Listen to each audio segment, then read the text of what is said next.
తెలంగాణ రాష్ట్ర వ్యాప్తంగా రేవంత్ రెడ్డి అధికారంలోకి వచ్చిన తర్వాత మార్పు పేరుతో అధికారంలోకి వచ్చిన తర్వాత తెలంగాణ రాష్ట్ర రాజకీయాలలో ఇప్పటి వరకు జరుగుతున్న ప్రతి పరిణామాన్ని కూడా చూసాం. మొట్టమొదటిసారిగా కొడంగల్ నియోజకవర్గంలో లగచర్లకు సంబంధించి ఇండస్ట్రియల్ పార్క్ పేరుతోని భూములు తీసుకోవడం, ఆ తర్వాత హైడ్రా పేరుతోని హైదరాబాద్లో పూర్తి స్థాయిలో కూడా ఇండ్లను ధ్వంసం చేసిన కార్యక్రమాన్ని చూసాం. ఆ తర్వాత మూసీ సుందరీకరణ పేరుతోని ఇండ్లను కూల్చే ప్రయత్నం కూడా జరిగింది. ఆ తర్వాత ఖమ్మంకు సంబంధించిన వెలుగుమట్లకు సంబంధించి కూడా జరిగింది. అయితే ప్రస్తుతానికి సంబంధించి నాగర్ కర్నూలు ఉమ్మడి జిల్లాకు సంబంధించి పూర్తి స్థాయిలో కూడా ఇటు వనపర్తి జిల్లాలో కూడా పూర్తి స్థాయిలో జరుగుతున్న ఈ పరిణామాన్ని చూడొచ్చు. ఇటు గొల్లపల్లి చీర్కపల్లికి సంబంధించిన రిజర్వాయర్ వద్దు అంటూ కూడా ఆందోళన వ్యక్తం చేస్తున్నారు. ప్రస్తుతానికి 102 రోజులు గడిచింది. పూర్తిగా కూడా 102 రోజుల నుంచి జరుగుతున్న ఈ పరిణామాలలో ఏం జరుగుతుంది, ఏం కథ అనేది పూర్తి స్థాయిలో కూడా నేను చెప్పే ప్రయత్నం అయితే చేస్తాం. సో మొత్తానికి ఎదుల రిజర్వాయర్కు సంబంధించి ఈ సభ జరుగుతున్న ప్రాంగణం నుండి కేవలం 50 మీటర్ల దూరంలోనే ఉంది. ఆ ప్రాజెక్టుకు సంబంధించి పూర్తి స్థాయిలో 2 తూమ్ల ద్వారా, ఆ కెనాల్స్ ద్వారా, గ్రావిటీ ద్వారా నీళ్లు పంపిస్తే సరిపోతుంది. అయినప్పటికీ కూడా ఇక్కడ గొల్లపల్లి, దాంతోపాటు చీర్కపల్లికి సంబంధించిన రిజర్వాయర్ని తీసుకొచ్చి 2 గ్రామాలు 1352 ఎకరాలను ఆ పూర్తి స్థాయిలో ప్రభుత్వం గుంజుకునే ప్రయత్నం చేస్తుంది. ఇక్కడ స్థానికంగా ఉండే ఎమ్మెల్యే కావచ్చు, దాంతోపాటు ఈ జిల్లాకు సంబంధించిన మంత్రులు కూడా ఎవరూ స్పందించకపోవడం, పూర్తి స్థాయిలో కూడా అల్టిమేట్గా అంటే వీళ్ళకి హెచ్చరికలు కూడా జారీ చేస్తున్న పరిస్థితి, వీళ్ళకు సమాచారం అందతోనే పూర్తి స్థాయిలో 102 రోజులుగా దీక్ష చేస్తున్న పరిస్థితి అయితే కనబడుతుంది. ప్రస్తుతానికి ఈ దీక్షకు సంబంధించి ఆ తెలంగాణ రాష్ట్ర వ్యాప్తంగా ఉద్యమం మొదలైందంటే పాటతోని, ఉద్యమం మొదలైందంటే ఆటతోని, ఉద్యమం మొదలైందంటే సబ్బండ వర్గాలతోని, అలాంటి సబ్బండ వర్గాలకు సంబంధించిన సందీప్ కూడా పూర్తి స్థాయిలో దీక్షకు మద్దతు తెలపడానికి వచ్చిండు. ఆ సందీప్ను ఒక పాట పాడించి వీళ్ళకు మద్దతుకు, దాంతోపాటు సంఘీభావానికి సంబంధించి తన మాటలలో తెలుసుకునే ప్రయత్నం అయితే చేద్దాం.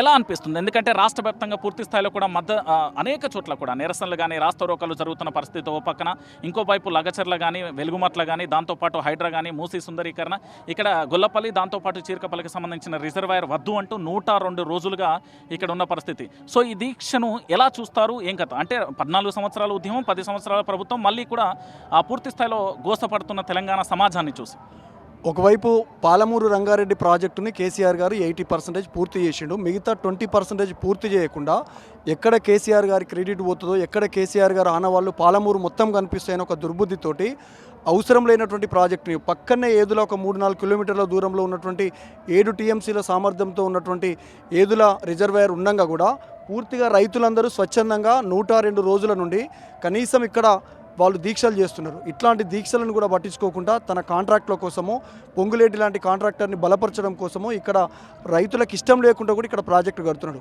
ఒకవైపు హైదరాబాద్లో ప్రజలు వద్దంటుంటే కూడా మూసీ సుందరీకరణ, ప్రజలు వద్దంటుంటే కూడా హైడ్రాతోటి ఇండ్లను కూలుస్తున్నాడు. రేవంత్ రెడ్డి వచ్చినప్పటి నుంచి ఉన్న వాటిని కూల్చుడు తప్ప కొత్తగా కట్టింది లేదు. వద్దంటున్న వాటినేమో ప్రజలకు నష్టం చేకూరుతున్న వాటినేమో 100 కోట్లు పెట్టి ఇక్కడ ప్రాజెక్టు కట్టే ప్రయత్నం చేస్తున్నాడు. కాబట్టి రైతులు చేస్తున్నటువంటి ఈ ధర్నాకు పెద్ద ఎత్తున నిన్నగాక మొన్న పరిగిలో ఇండస్ట్రియల్ పార్క్ పేరుతోటి 1200 ఎకరాలని అక్రమంగా రైతుల కాంచి గుంజుకునే ప్రయత్నం చేస్తే ఆ రైతులకు మద్దతుగా వెళ్తున్నటువంటి హరీష్ అన్నని మార్గమధ్యంలోనే అడ్డుకోవడం జరిగింది. అదే రైతుల్ని నెక్స్ట్ డే ధర్నానంగా కూడా వాళ్ళని తీసుకుపోయి పోలీస్ స్టేషన్లో పెట్టిండు. ఈ సభకు కూడా అనుమతి లేకుంటే హైకోర్టు వరకు, రాజ్యాంగబద్ధంగా హైకోర్టు వరకు వెళ్ళి అనుమతి తెచ్చుకోవడం జరిగింది. కాబట్టి ఇప్పటికైనా రేవంత్ రెడ్డి ప్రజలకు అవసరం ఉన్న వాటిని చేయాలి. తను ఇచ్చినటువంటి 6 గ్యారంటీలు ఏవైతే ఉన్నాయో, ఒకవైపు పెంచుతున్నటువంటి రైతు బంధు లేదు, ఇస్తానటువంటి పెన్షన్లు లేవు, ఇస్తానటువంటి కళ్యాణ లక్ష్మితో పాటు తులం బంగారం లేదు. ఇట్లా అనేక సమస్యల్ని పక్కకు పెట్టి ప్రజలకు అవసరం లేని వాటిని బలవంతంగా ఢిల్లీకి మూటలు అప్పచెప్పడం కోసం ప్రజల మీద రుద్దే ప్రయత్నం చేస్తున్నాడు. కాబట్టి ఇప్పటికైనా వారి పరిపాలన విధానం మార్చుకుంటే ప్రజలు బ్రహ్మరథం పడతారు. లేకపోతే ఎప్పుడు ఎన్నికలు వస్తాయా, ఎప్పుడు కేసీఆర్ గారి నాయకత్వం కావాలని ప్రజలు కోరుకుంటున్నారు. కాబట్టి వద్దురా నాయన ఈ కాంగ్రెసు పాలన, వద్దురా నాయన, వద్దురా నాయన ఈ కాంగ్రెస్